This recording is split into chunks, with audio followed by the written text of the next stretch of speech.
From the studios, it's Election Yard, and let's talk about the Constitution. Who doesn't like talking about the U.S. Constitution? I know there are constitutional lawyers out there who get paid to do it. I don't get paid to do it, at least as far as I know. But today, we still want to talk about the Constitution of the United States, specifically one part of the Constitution of the United States, and that is the 25th Amendment. Now, the 25th has come up in the news a lot recently. But what we wanted to do today, and we will talk about some, I guess, more modern applications of it, I guess you could say. We wanted to tell you what the 25th Amendment is, what the situation was before the 25th Amendment, and some applications of the 25th Amendment after it was passed. So the 25th Amendment, just to set the stage here, it's all about presidential succession and also the transfer of power from the presidency. So we will get into all of the details, but let's first talk about what life was like in American politics and in the American presidency before the 25th Amendment existed. So now, before the 25th Amendment, as originally written, really the only thing that the Constitution says in terms of presidential succession is that the vice president will become president upon a presidential vacancy. So here we have the actual text from the second article, Article 2 of the U.S. Constitution. And it says, in case of the removal of the president from office or of his death, resignation, or inability to discharge the powers and duties of the said office, the same shall devolve on the vice president, and the Congress may by law provide for the case of removal, death, resignation, or inability both of the president and vice president, declaring what officer shall then act as president, and such officer shall accordingly, until the disability be removed, or a president shall be elected. So basically all it says is, if the presidency becomes vacant, the vice president gets the job, and everything else is up for debate. So there was a certain vagueness to it, but America lived with that vagueness for a long time. Now, federal laws have been established several times over history to set and actually amend the presidential line of succession. Now, you may think you know the presidential line of succession today, where it goes the president, the vice president, then the Speaker of the House, and the President pro tem of the Senate, and then to members of the cabinet. Well, it wasn't always like that, and actually federal law on this has changed several times. So the first Succession Act from early on in the days of the American Constitution in the 1790s, that had the president pro tempore of the Senate, not the Speaker of the House, as the first in line after the vice president, as acting president until a presidential special election.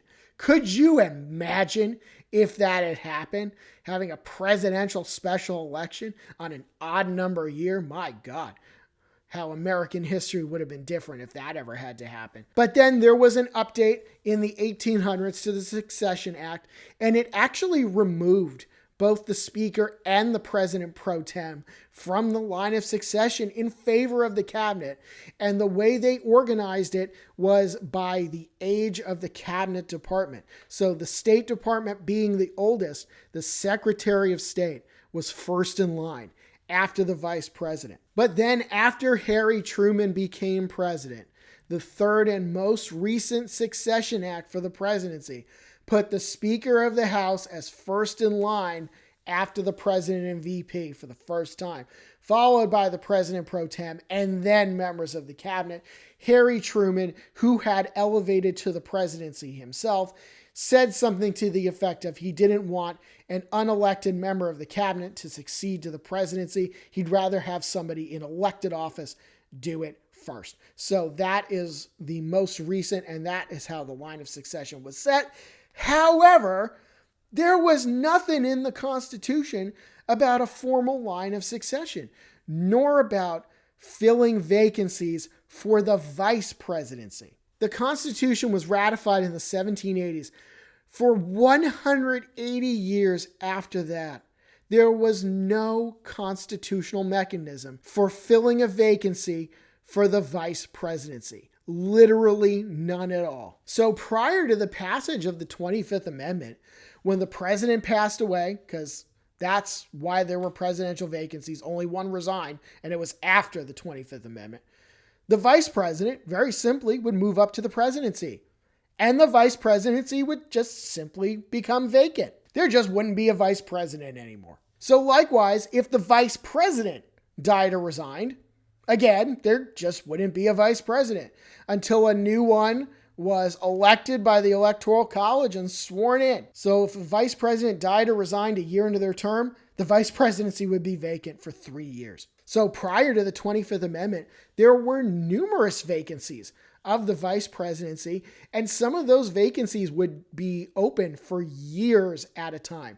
Not months, not days, years at a time without there being a vice president of the United States. So the most recent instance of there being a vice presidential vacancy was back in 1963. So after John F. Kennedy's passing, you had LBJ, Lyndon Johnson, becoming the president from the vice presidency.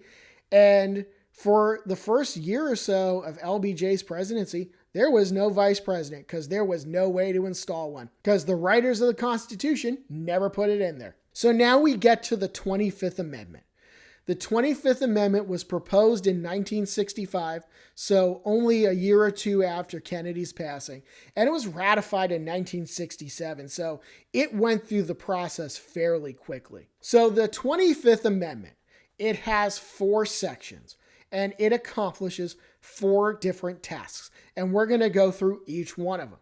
So the first thing that it does, in Section 1, it confirms ironclad that the vice president becomes president in the event that the presidency becomes vacant. Period. The end. So Section 2 fills a gap. It creates a process by which, if the vice presidency is vacant, the president can appoint a new vice president, which surprisingly enough, is subject to confirmation by both houses of Congress, not just the Senate. So if you're thinking about judges or cabinet nominees, anything like that, usually it's the Senate with the power of confirmation, but for a vice presidential nominee, both houses have to approve.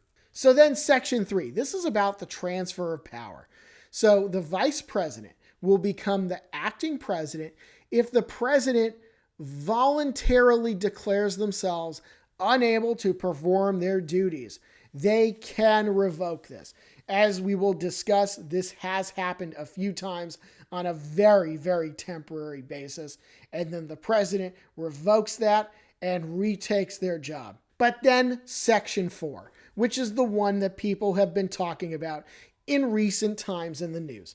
So Section 4 is by far the longest section of the 25th Amendment. So it allows the vice president plus specific members of the cabinet, which are codified by law, to declare the president unable to fulfill their duties and make the vice president the acting president. So the vice president becomes the acting president. But guess what? Congress has the final say on it. And 2/3 of both houses of Congress have to agree to it. So let's go through the actual wording of Section 4. And the reason we're doing it for this one and not the others is because Section 4 specifically hasn't been talked about very much in recent years at all, but it is getting talked about now. So let's go through what the constitutional amendment actually says. So it says that whenever the vice president and a majority of either the principal officers of the executive departments or of such other body as Congress may by law provide, transmit to the president pro tem of the Senate and the Speaker of the House of Representatives their written declaration that the president is unable to discharge the powers and duties of his office, the vice president shall immediately assume the powers and duties of the office of acting president. Thereafter, when the president transmits to the president pro tem of the Senate and the Speaker of the House his written declaration that no inability exists, he shall resume the powers and duties of his office unless the vice president and a majority of either the principal officers of the executive department or of such other body as Congress may by law provide transmit within 4 days to the president pro tem of the Senate and the Speaker of the House their written declaration that the president is unable to discharge the powers and duties of his office. Thereupon, Congress shall decide the issue, assembling within 48 hours for that purpose, if not in session. If the Congress within 21 days of the receipt of the latter written declaration, or if Congress is not in session within 21 days after Congress is required to assemble, determines by 2/3 vote of both houses that the president is unable to discharge the powers and duties of his office, the vice president shall continue to discharge the same as acting president.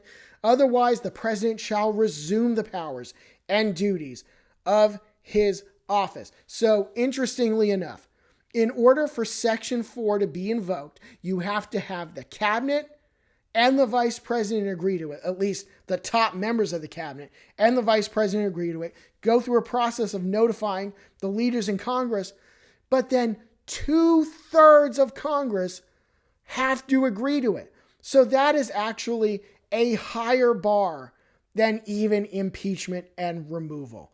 Because for impeachment, you just need a simple majority in the House. For removal, you need 2/3.